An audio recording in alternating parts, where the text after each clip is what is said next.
So by being here today, you're going to witness a little history with me being here at this pulpit. But also today is a pallet room, if you haven't seen it in the news.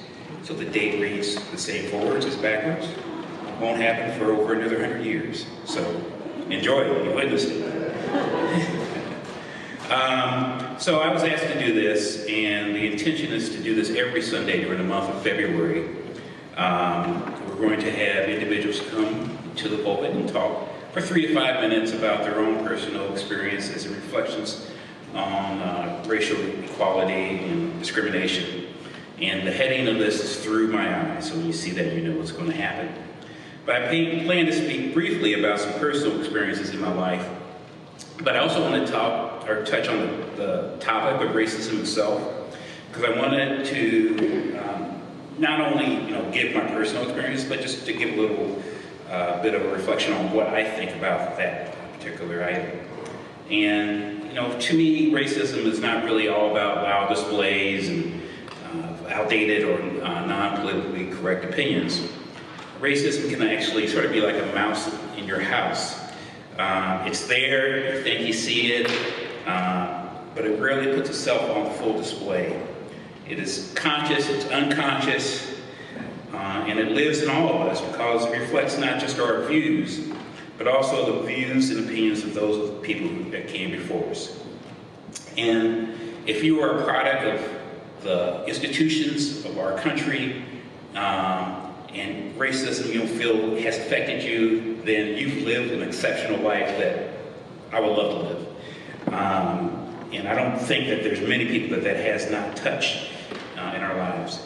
So some of those views that we have been touched by in terms of racism really are positive, some of them are negative, and it's long-held views that people hold about other people based on their race or skin color or ethnicity. And that's evolved over time. The object of some of that racism has been targeted towards different people at different points in the country's life. And it's really a shorthand method that we use to categorize and sort people into buckets and move through life quickly without serious thought and honest reflection. And in some ways, we allow racism to substitute for a variety of other evils and isms that we see in this country. In fact, the presence of racism, particularly in this country, has been part of our culture and structure for so long that it has become normalized, and it's part of our laws and regulations, it's part of our institutions, part of our government, and yes, it's actually part of our worship experience in some ways. After all, there is a reason why Sunday morning worship time has been called or referred to as the most segregated time of the week. And because it has been normalized as part of the way that we think and react to each other, without us even recognizing that it's driving our interactions. So how has racism affected me personally? The question to me, and the way I think about it, is really how has it not affected me? And maybe how has it not affected you? For me, it has affected the economic, social, and educational opportunities that were available to my parents, and therefore my life as well. And it has affected where I lived, including the housing choices I've had in my life, and how I've gone about leading my life in many different ways.